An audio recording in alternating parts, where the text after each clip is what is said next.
Very good morning, ladies and gentlemen.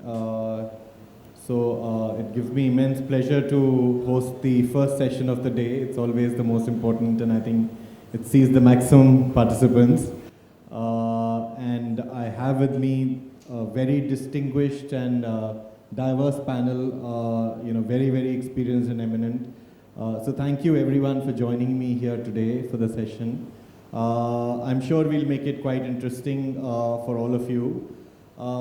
So just before I move on to my panelists, just to give a brief perspective on hydrogen. I think hydrogen is the key buzzword today, and one of the most promising emerging technologies in the country and globally. Most of the talk in energy sector now is centered around hydrogen, and in India, drivers such as energy security, self-reliance, sustainability, etc. Are the key drivers, which actually fuel move towards green hydrogen or hydrogen.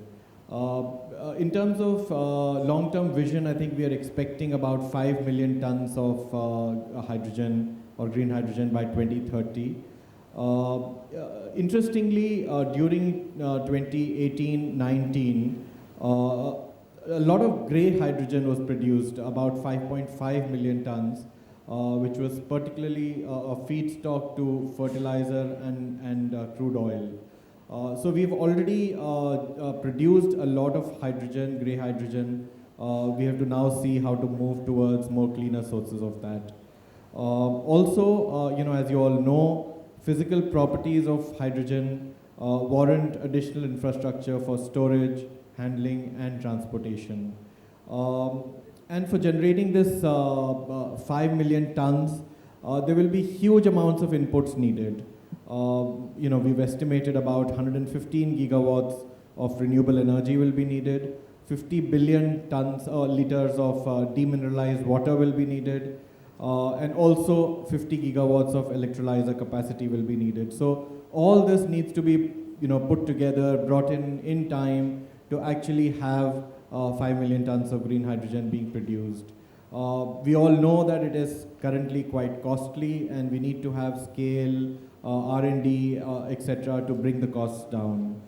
For this purpose, the country has already laid down a broad policy for transportation, open access, banking, land acquisition, etc.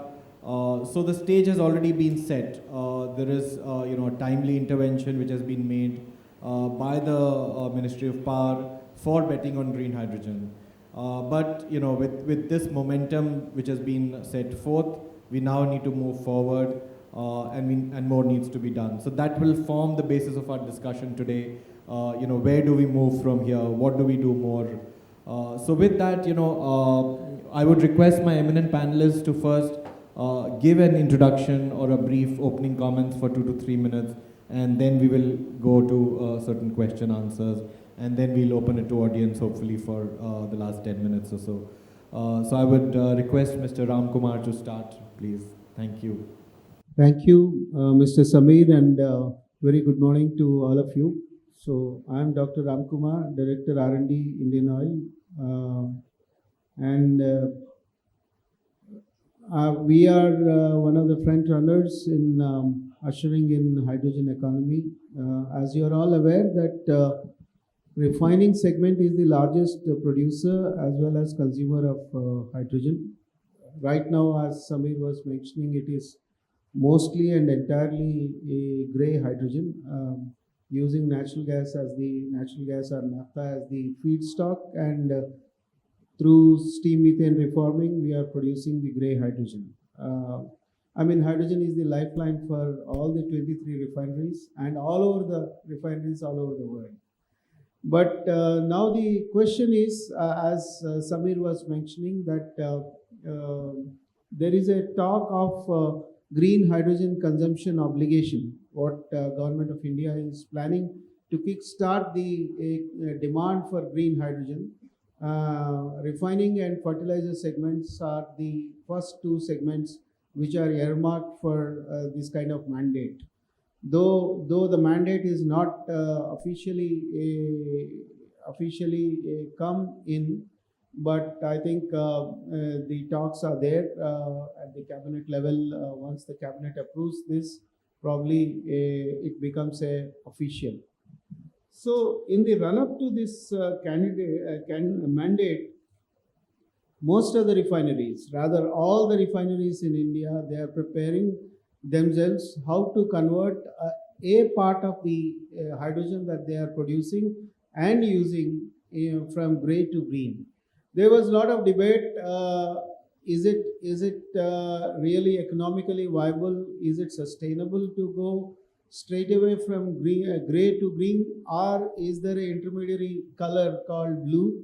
Blue hydrogen is the hydrogen which actually captures the carbon dioxide emissions of the gray hydrogen production pathways so that it becomes blue. But then finally and wisely it was decided that as Honorable Prime Minister himself made this announcement that by 2030 India is going to emerge as the global hydrogen green hydrogen exporting hub. So that debate for the time being has been put to rest, and everybody is actually pulling up their socks to set up the green hydrogen production facilities. And today for green hydrogen production, the most mature, when I say most mature, being from scientific community, I would like to be more precise. It is a TRL 7 or TRL 6 to TRL 7. Still, the most mature, what we are calling it as most mature pathway for green hydrogen production is still TRL 6. It is not TRL 8. Technology readiness level scale, it is not even, it is not 8. And electrolytic splitting of water is actually considered as the most mature, and most of them are actually trying to set up these electrolyzers. Even within electrolysis, there are several pathways. There is a proton exchange membrane electrolysis. There is an alkaline electrolysis. There is a solid oxide electrolysis. So many pathways are there, but the one which are nearing commercialization are the first two: the proton exchange membrane electrolysis and the alkaline electrolysis. Both these pathways have their merits and demerits. So now the whole industry, not only in India but in the globe, they are grappling with the $1 million question: which one is the most optimal electrolytic pathway for producing green hydrogen? And Samir has rightly raised the point that any of these electrolysis pathways require water, copious amounts of water. I can give you 1 kg of green hydrogen production through electrolytic pathway, whichever electrolytic pathway you choose, it requires 20 kg of deionized water. And 20 kg of deionized water means 3 times more the raw water, depending on the hardness level of your water. So this is one of the biggest imperative. And as far as India is concerned, the electrolyzer, there is not even one indigenous electrolyzer manufacturer as of now, whether PEM or alkaline. So every electrolyzer need to be imported. And the biggest electrolyzer capacity that is operational today is only 20 megawatt. But for refining, I know the number. For refining, if we have to, in the refining sector, Indian refining sector, if we have to convert 10% of our total hydrogen from gray to green, then I need at least 100 to 130 gigawatts of electrolyzer capacity, provided my plant utilization factor is 80%. So that is a point to be underlined, that the renewable power should be 80%. I mean, renewable power should be available for 80%. In refinery, I need 24/7 the hydrogen. I don't need for 4 hours or 3 hours. I mean, refineries never stop, and so I would be needing hydrogen for 24/7. So these are the imperatives, and there is an endeavor by the Indian oil industry to either forge alliances or trying to tie up with one or the other electrolyzer manufacturers, so that electrolyzer can, these electrolyzer manufacturers can set their shop in India so that the 30-40% of the capex of the total green hydrogen plants can be optimized and we need not be dependent on imports. So this is the prevailing imperative, and almost the entire refining segment is actually looking for. As far as Indian Oil is concerned, we have just announced a joint venture with L&T and Renew Power to conduct the green hydrogen projects, not only for Indian Oil but for the entire industry.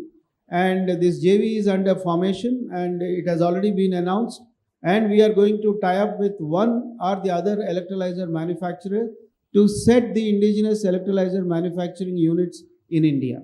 So I'll stop here. This is the state of refining industry in India.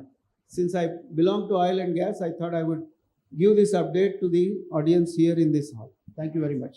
Thank you, Dr. Ramakumar. Very nice. Can I move to Mr. Nanda for his opening remarks? Good morning, everybody. Very happy here to be with my fellow panelists and with you all. The 2020 Japan Olympics, which happened in 21, the torch was lit, with hydrogen. All the cars in the Olympic Village were run on hydrogen. And the whole intent was that if the 64 Japan Olympics left the trail of the bullet train, the 2020 Olympics will leave the legacy of hydrogen coming to the fore. All the points which were mentioned by my fellow panelists are practical. What I feel the most happy about is that there are serious conversations underway on leveraging the power of green hydrogen. And I'm sure yesterday and this morning, you heard about those key highlights as to what it does for a country like India. It kind of takes us away from the dependence on expensive imported fuel. What I will share during the course of the panel discussion today is how you can generate electricity through hydrogen and offer round-the-clock green hydrogen, green electricity at an affordable rate. Highlights are that India has demonstrated our ability to add significant capacity of renewable energy. Some of that will have to be curtailed given how grids operate. A big part of that curtailed energy can be fed to an electrolyzer. We have some demonstrations underway right now. And then you use a gas turbine, not in the future, here and now, today. You use a gas turbine which can burn 100% hydrogen. Once you integrate this entire system, it gives you round-the-clock electricity at an affordable rate. One data point that was mentioned by my colleague, from Indian Oil, was that you have applications that need 24/7 electricity or energy. Now, this model completely gives you round-the-clock electricity at, say, 90% plant load factor, which is completely green. From an economics point of view, what this does is that it changes the tariff equation from a variable component, which is very high today, to, by and large, a completely fixed component. Because all the facets of this setup are within our control. Our own water, our own land, our own solar plants, our own wind turbine plants, our own gas turbine plants. In fact, GE partnered BHEL way back in 1986 to transfer technology to manufacture gas turbines, which have been in manufacturing in Hyderabad for the last 40 odd years. So with this, I'll stop, and I look forward to an engaging conversation with you all to exchange nuances on how we can leverage the power of green electricity in 2022. Thank you, Mr. Nanda. Thank you for your opening remarks. And now, Mr. Iyer, if I can request for your opening remarks. Thank you. Great to be here with the other fellow panelists here and some very insightful remarks from the panelists before me. I'd like to perhaps highlight two things. One is the overall economics of green hydrogen and where we are today versus alternate forms of energy. I'm not going to compare it necessarily to gray hydrogen. Clearly, we've got room to go. Depending on where we are in India, it's still, I'd say, anywhere between $3 to $4 a kg. Whether you translate that to equivalents of green hydrogen cost or diesel or what have you, we still have a little bit of room to go. So it was very positive to hear about some of the government policies and regulatory frameworks to try and reduce the cost from the supply side. Given that, I think Dr. Ramakumar also mentioned that there's use mandates that are going to come, because I believe that we're going to have government support and policy framework both on the supply and demand side. Because what's really critical to green hydrogen is we can do a lot of things, but till you start to march up the experience curve, it's very hard for the cost to come down. This is a learning curve, just like we had a learning curve in India over the last decade and a half on solar energy. I'm relatively new to this field, but 10 years back, the solar tariffs were upwards of 10 rupees. Today, last year, we discovered a tariff of less than 2 rupees. And a lot of that has to do with the learning curve and the experience curve. Given that renewable energy is about 60% of the cost of green hydrogen, the capex and efficiency of electrolyzers is about 30% or so, these are the two areas that the industry ecosystem needs to start to get on. And so if you have a demand side support and supply side support, it gives the ecosystem an opportunity to start implementing projects, learn, scale up, and start to reduce cost at the same time. So it's a positive reinforcing mechanism. So I think I really look forward to government-specific action in terms of demand mandates or demand uses, which will certainly help kickstart the industry in India. The second point I want to highlight is in terms of use cases. I think we've heard two use cases, one in refining, one as a source of energy storage. I think green hydrogen is really exciting in that the potential use cases are many, provided the economics can work. We can look at green hydrogen as an alternative to natural gas, which one of our panelists already mentioned. We can look at green hydrogen as a competitor to diesel in heavy-duty mobility, be it long-distance trucking, be it marine fuel, and so on. And these are the use cases that I think India as a country, needs to start to explore broadly. Clearly, fertilizers and refineries have the longest experience of several decades of using hydrogen. But if you have to look at hard to decarbonize sectors, whether they be steel, whether they be mobility, whether they be just natural gas for power usage, I think green hydrogen could have a very important role to play. And so as we get down starting to implement green hydrogen projects, I really look forward to India starting to experiment in multiple use cases rather than focus on one or two, because it gives the whole industry experience on how to make it happen. So I'll rest there and wait to hear from the other panelists. Thank you, Mr. Iyer. And now over to Professor Dr. Rajagopal for her opening comments, please. Good morning and thank you. I think we've had quite an overview from our other panelists, so I don't need to talk much more about green hydrogen, but rather a paradigm shift onto one area which I think requires a lot of focus. We're getting into an area where safety is going to be a very key challenge in the years to come. And one of the challenges is we do not have a time to learn. It's no time for trial and error. We have to jump in head first. And if we are to meet the targets which we have committed, then the first time has to be the right time. We can't afford to make mistakes. So because a single accident with hydrogen is going to set us back by many years, and the public perception is going to change. So we just cannot afford that. So what do we do? And we also notice that, although there are a number of groups in the country working on hydrogen, both in the academia and the R&D and in the industry, we don't hear of too many people working on hydrogen safety. Although abroad, globally, there has been a lot of work, but within the country, there is no specific organization working on hydrogen safety. Correct me if I'm wrong, but that is the assessment we have made. So in fact, there has been a lot of thinking over the last 2 years, and as a result of a number of discussions with various stakeholders, a center of excellence has been set up in IIT Delhi. And this is focusing on process safety and risk management for a hydrogen economy. So this is supposed to look at specifically what kind of issues, what kind of challenges would you face in the entire value chain of hydrogen, starting from production, storage, transportation, and its actual usage.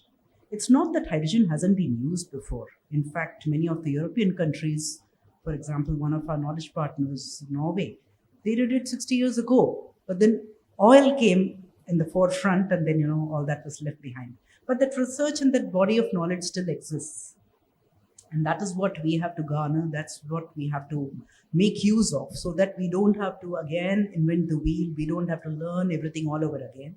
We need to make use of all this knowledge which is available and sort of get a jump start. I'll share a little more with you about what we really need to do a little later. I think we'll get to the next.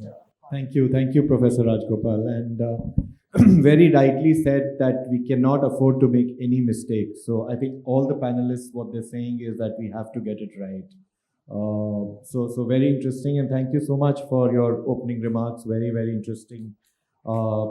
So now, I have one round of questions for all my panelists, and then we will open it to audience. Starting with Dr. Ramakumar, sir, you mentioned a lot about green hydrogen in refineries and what are the use cases there. So what do you see as the vision or the outlook of Indian Oil for adoption of green hydrogen in refineries, and what should also be the vision for the country? I would like to ask, and what should be the realistic target that the country can look at for green hydrogen? And what do you think are some of the key challenges in terms of implementing green hydrogen, purchase obligation, blending, R&D, etc.? So if you could throw light on that. I must say this is a loaded question encompassing the various verticals within the hydrogen economy. So first, let me talk about Indian Oil vision, and then I'll articulate what is the vision for nation. Rather, I'll put it the other way. So the vision for nation has already been set up by no less than Honorable Prime Minister. It is 1-1-1 is the formula. So $1 of 1 kg of green hydrogen within 1 decade need to reach $1. That is the vision.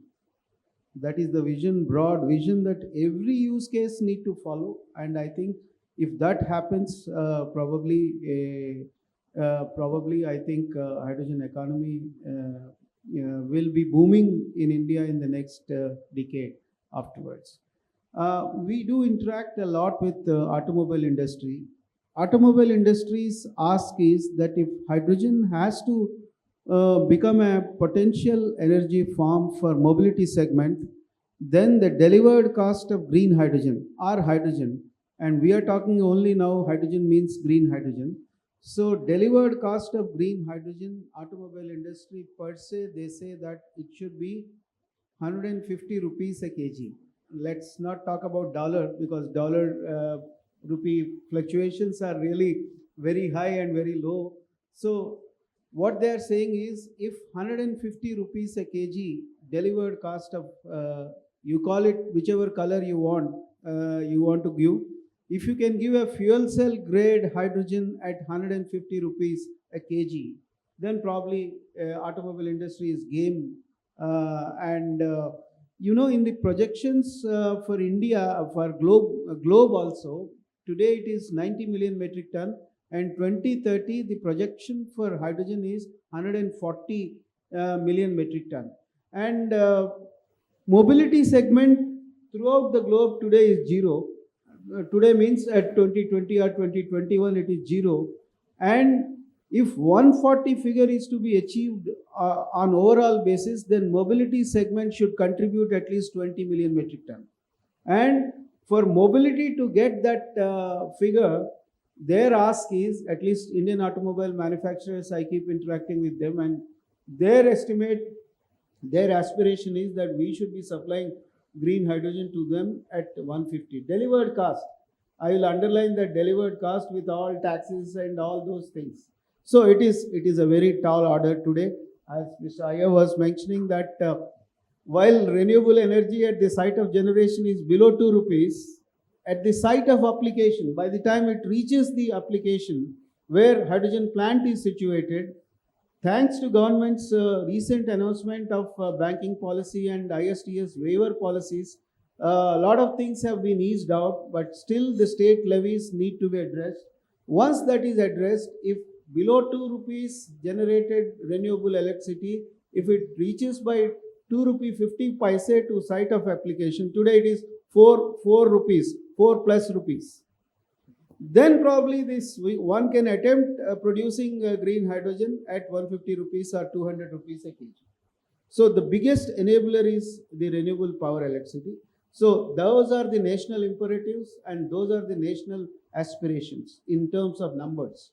But let me talk about Indian Oil. Indian Oil announced that the Panipat Mathura refinery and part of Panipat refinery, the entire green, the grey hydrogen will be converted into green hydrogen by 2030, and it constitutes 70 kTA of green hydrogen, kilotons per annum green hydrogen, and it requires anywhere between 20 to 30 gigawatts of electrolyzer capacity.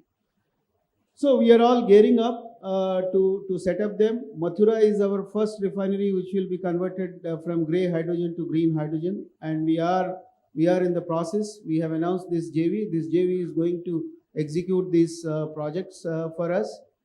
And but apart from electrolyzer, I think before I pass it on the question to the other panelists or to the moderator himself, I would like to draw the attention of the entire audience and the panelists is the electrolysis the only pathway for green hydrogen, especially for a country like India? And that's the fundamental question that one need to address. There is a surplus biomass available in this country. At least 280 million metric tons per annum of biomass is surplus biomass is available. And biomass gasification, if gasification technology is optimized for biomass, you can straight away produce the green hydrogen. The only hitch in this biomass based technologies is that there should be a business innovation towards the aggregation of biomass required. There is a whole lot of imperatives that are there of Ministry of Petroleum and Natural Gas, second generation ethanol for E20 program of the nation, the compressed biogas program, then the biojet. The newest kid on the block is the biojet fuels. This is also going to be mandatory for our Indian aviation sector. And now I add one more imperative, that the green hydrogen can also be very economically produced by adopting optimal gasification technologies of biomass in a very decentralized way, because centralized production is one model, but wherever there is a dispensing station of green hydrogen, if mobility segment has to come into board, then dispensing infrastructure of hydrogen need to be developed. And you produce at Mathura refinery, and if you want to take the green hydrogen all the way to Agra or Delhi, I think it is going to add up to the cost. So we need to have decentralized green hydrogen production units, and that is only possible with biomass, if biomass is available. And biomass aggregation mechanism and systems are in place, then probably our estimate is $2 per kg of green hydrogen is hugely possible from biomass gasification pathways. So I think I'll rest here. Thank you, sir. Thank you for laying down the vision of Indian Oil, and also, at the national level, the mantra of 111, and what the automobile industry wants in terms of 150 rupees per kilogram of delivered cost, and also in terms of the expectation from RE Power. You also raised a very thought-provoking question, that is electrolysis the only way, or we can look at biomass more seriously. So thank you so much for your comments. Let me move to Mr. Nanda now. So sir, how can green hydrogen play an important role in ensuring sustainable growth of renewables in India? And what policy changes also do you recommend for promoting green molecule to green electron? So any thoughts on that? Thanks a lot. Before that, the word gasification that came up in the previous conversation kind of evokes very fond memories. So in 2013, the largest refinery in India, and no points for guessing the name right, they wanted to convert the final residue of the refining process, which is petroleum coke, and have that gasified. This gets gasified into carbon monoxide and hydrogen, better known as syngas. So GE took part in that entire project, mega scale, world scale refinery in our backyard here in India. Now that particular plant is powered by 18 GE gas turbines that generate 2000 megawatts of electricity, flat out base load round the clock to generate electricity to run that complex. So now the task was that we make this refinery a bottomless refinery, take the petroleum coke, gasify it to syngas, and the question that was posed to us is that the syngas has 40% hydrogen. Can you burn that 40% hydrogen in a gas turbine and convert it to electricity such that it becomes a complete closed loop? The economics was apparent for you to see. GE took that project in 2014, and today I must tell you, ladies and gentlemen, that is a world-class example of how hydrogen is used for the last 5 to 7 years in gas turbines to generate electricity. However, that source of hydrogen is still gray as gray can get. This conversation today is on the green hydrogen.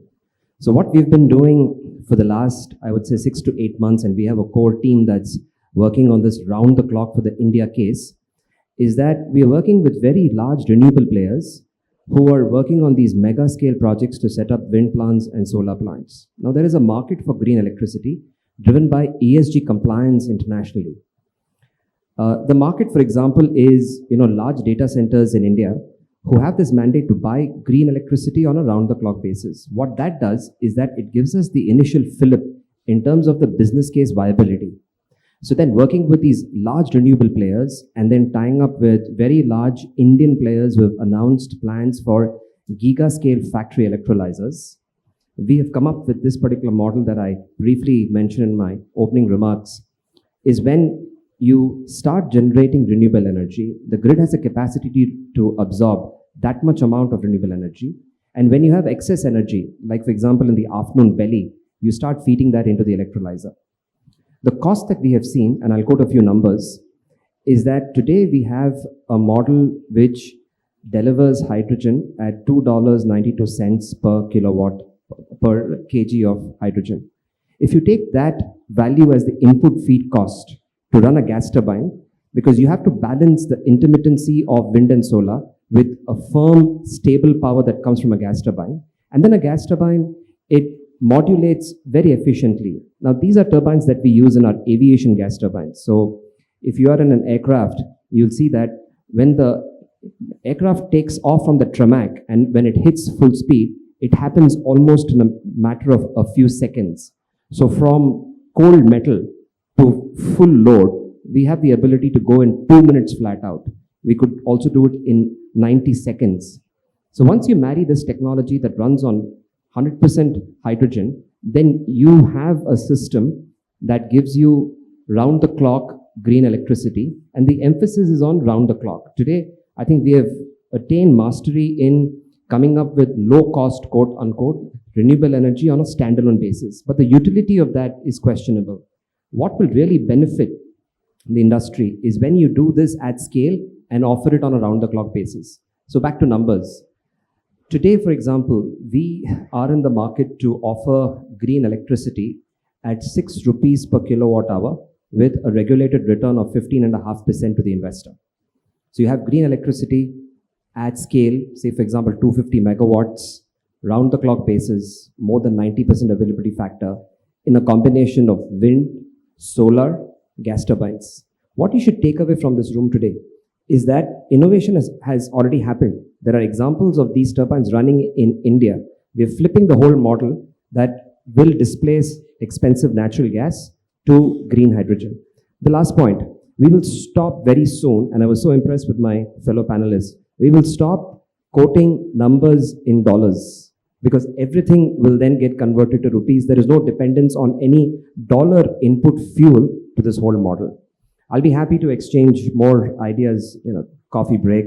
But to the other question as to what help we need from the government, I must say that the Honorable Prime Minister, took the stage on 15th of August last year and made that, call of making India as a green hydrogen-based energy economy.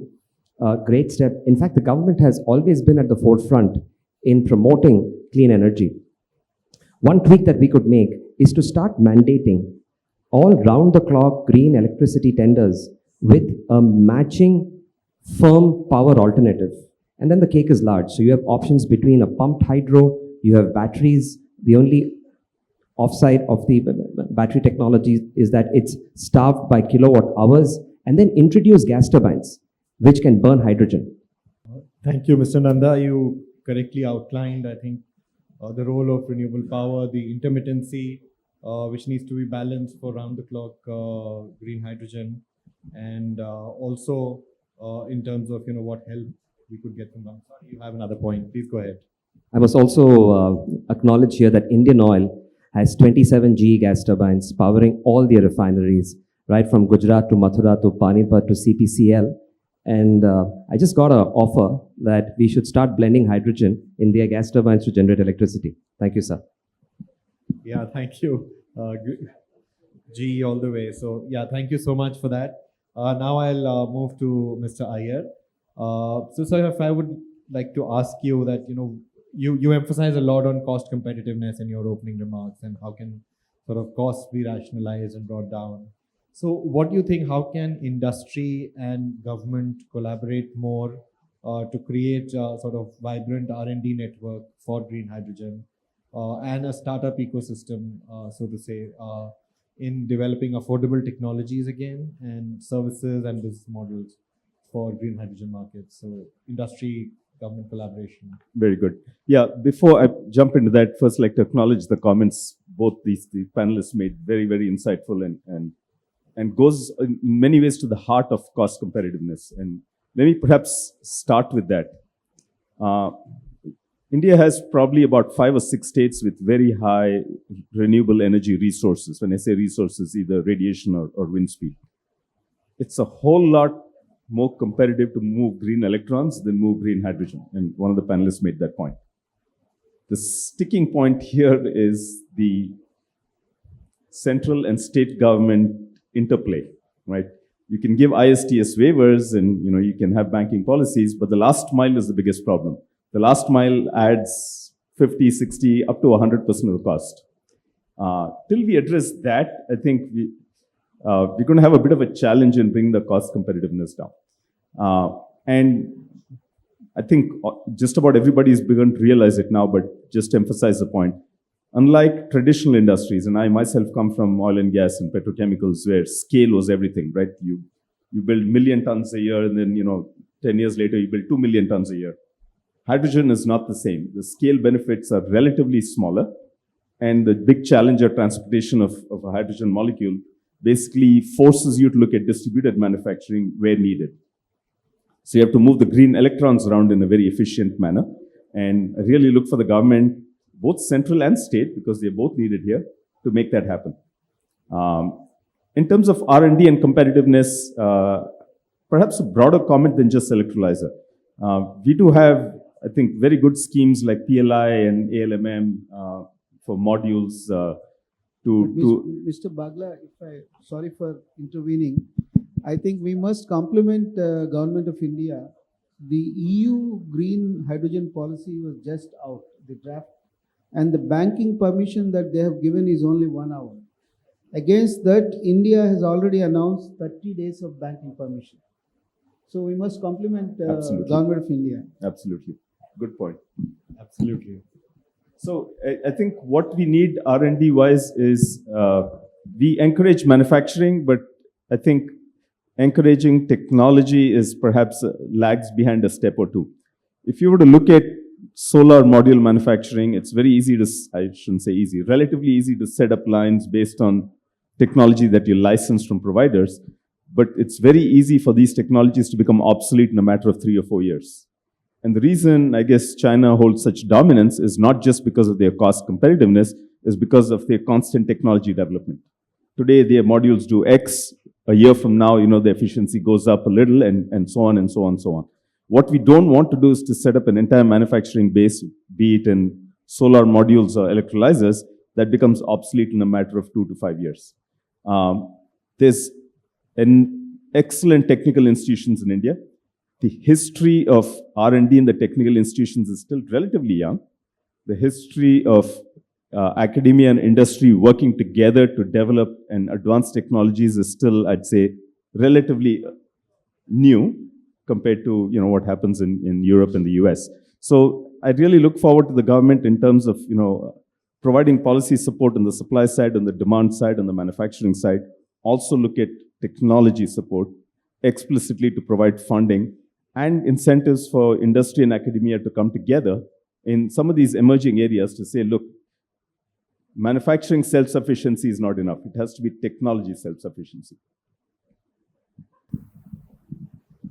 Thank you, Mr. Iyer. You rightly emphasized about the last mile requirements and also, distributed manufacturing, and also in terms of R&D, the focus on technology innovation that needs to be there by some sort of, incentive mechanisms, funding, etc.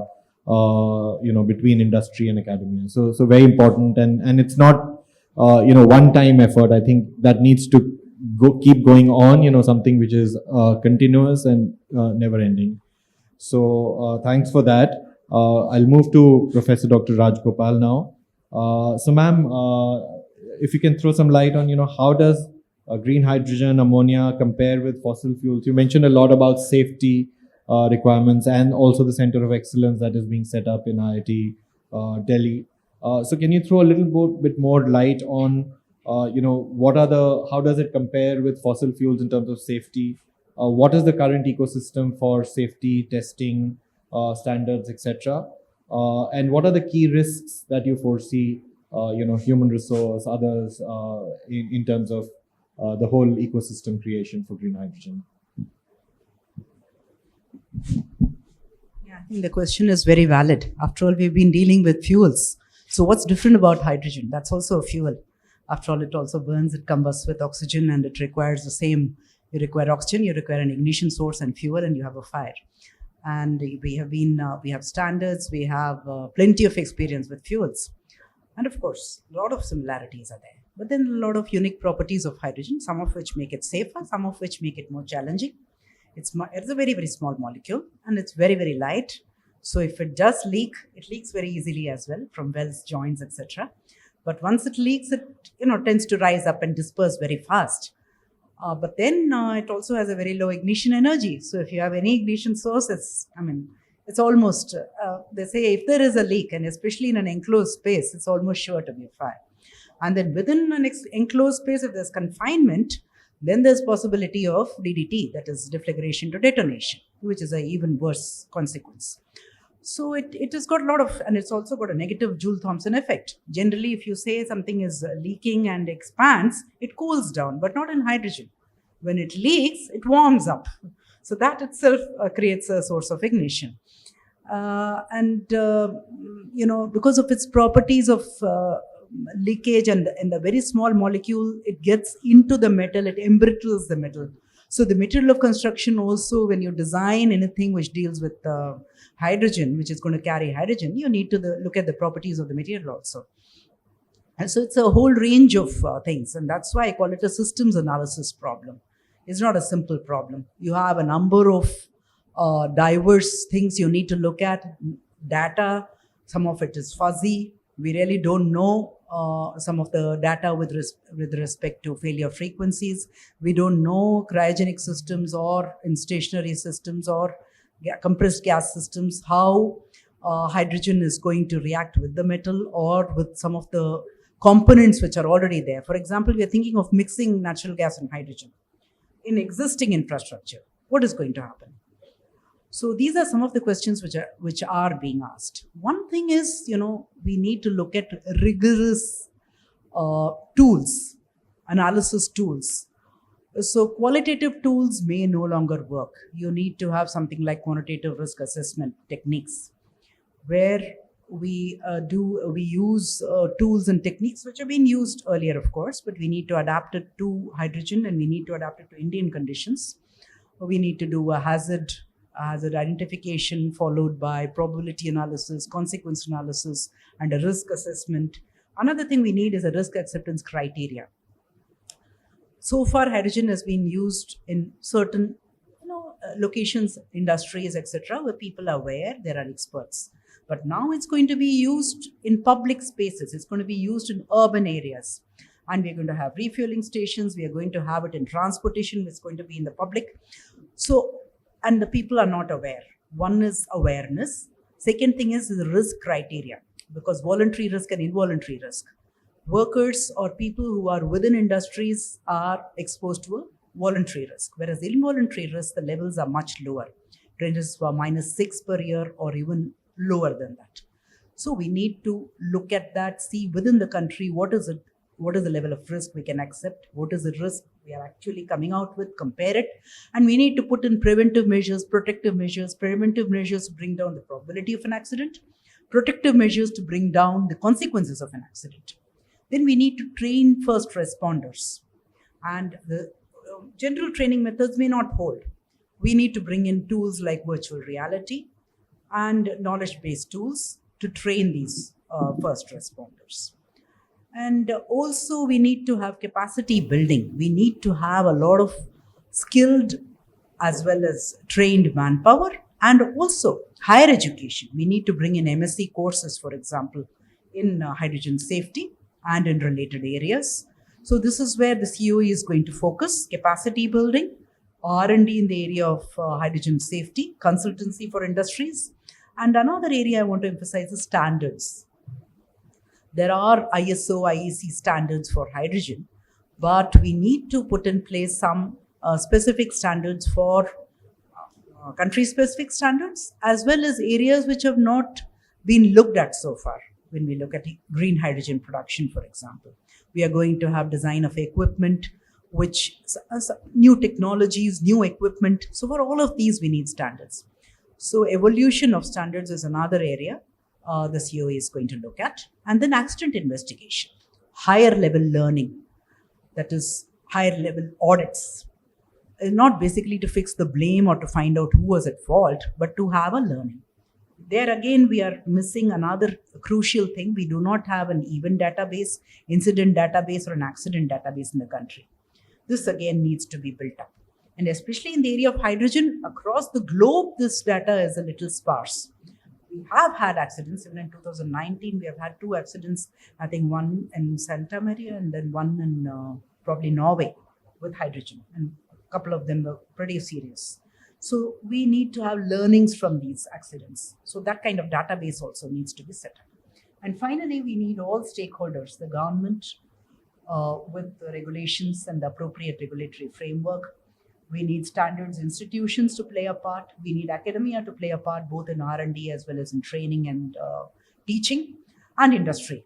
Industry needs to come out with its own set of, they need to encourage their people to be more aware. They need to build in place quantitative risk assessment techniques, CFD modeling techniques, because CFD modeling is really not caught on in the country.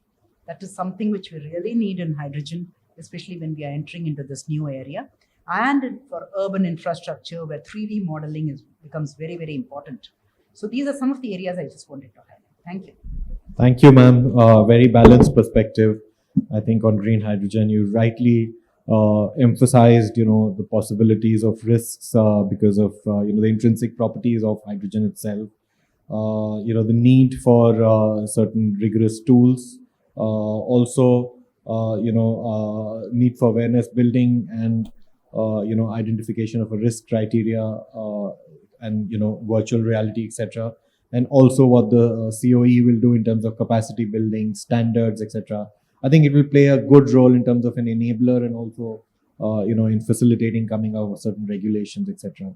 So thank you so much, and thank you to all my panelists for such excellent comments. I'm sure you found them interesting, insightful.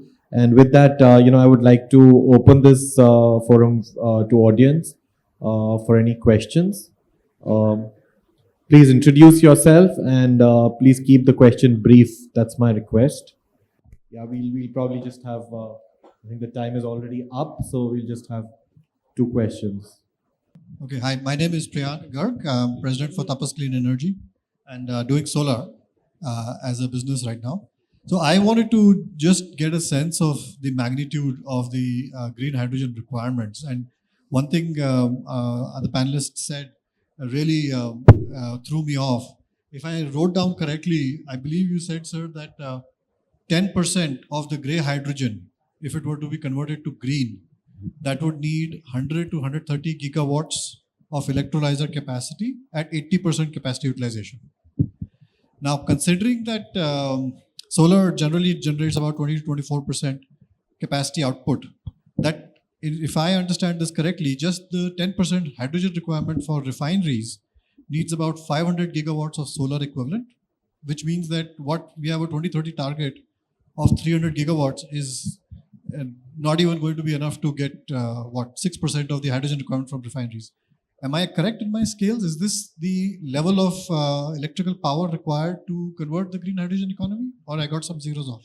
I can take the question. So the model that we are working on currently, 1000 megawatts of solar plus 1000 megawatts of wind can generate 70 tons of hydrogen. And this then gets converted into a round-the-clock electricity for 350 megawatts. So the 1000 of solar, for example, as you said, 24%, 25%. So you have around 250 megawatts there. Wind is at around 40% PLF. But the energy that's fed into the electrolyzer to generate hydrogen, that then can run the turbines, and this entire ecosystem of 1000 plus 70 tons of hydrogen can give you 90% availability factor for 350 megawatts. The input cost of hydrogen being $2.92, you'll get cost of electricity at 6. On the refining case, we'll have to take that offline because that mathematics works slightly differently. But from a solar to power need, I think this is within the brackets of affordability even today, because there is a market for 6 rupees electricity. In fact, if you take many of our states and if you index what's the merit dispatch of power, there is enough power which is sold above the 6 rupees point today, which can be occupied by round-the-clock green electricity. But good question. Yeah, I think I would also like to add, without going into the numbers, see, it's a fundamental question from the refining perspective. I'm saying, see, I need 24/7 hydrogen and green hydrogen through renewable power and electrolysis. So whether the plant utilization factor would be 25% or 80%. If it is 25%, if that is the reality, renewable power utilization is 25%, then I need to have either battery storage or I need to over-design my electrolyzer plant. See, I need to have 4 times than my original requirement of the electrolyzer plant. So it's the question of cost-benefit analysis, cost of 4 times of electrolyzer capacity versus battery storage. Which one would win? Based on that, the decision will go. Good morning to everyone. This is Arindam Thapliyal from Dow Jones. My question is, we have touched on, levelizing the cost of production for green hydrogen. We've already set path with our Honorable Prime Minister introducing the National Hydrogen Mission last year in August. But when do we actually see the cost of green hydrogen production becoming viable in the next decade? So, yeah. I think, there's work going on every day. You heard, our colleagues say on the tie-ups that they are having with electrolyzer manufacturers. Large players have got into this. It occupies center space in most business discussions these days, where people are pivoting towards manufacturing of green hydrogen. 3 industries, which is also covered by my other colleague here. Steel, which will have to get decarbonized, and that's happening here and now. Not many of us realize that India is the second largest producer of steel. We have a capacity of 120 million tons and on the path of becoming one of the largest exporters of steel. That industry has to innovate and get into green hydrogen very quickly, because the demand is from the European market for steel that needs green steel. I think in your opening comments, you mentioned about the carbon tax regime. So from 1st of January 2023, green steel will command a premium of $55 a ton, sure, or an avoidance tax of $99 a ton. So there is a business case. So investments are happening here and now. And I think the curve will follow the path like how you saw the cost of solar decrease dramatically in the last 10 years. Again, from an India standpoint, and let me quote G's example, We have 5,000 engineers at our R&D center in Bangalore. We have another 2,000 engineers at our R&D center in Hyderabad, and I have my senior colleague Parag here who leads that, doing cutting edge work right now to enable green hydrogen at an affordable cost. So to your question, I wouldn't look at the future, I would look now. This is happening on a real-time basis.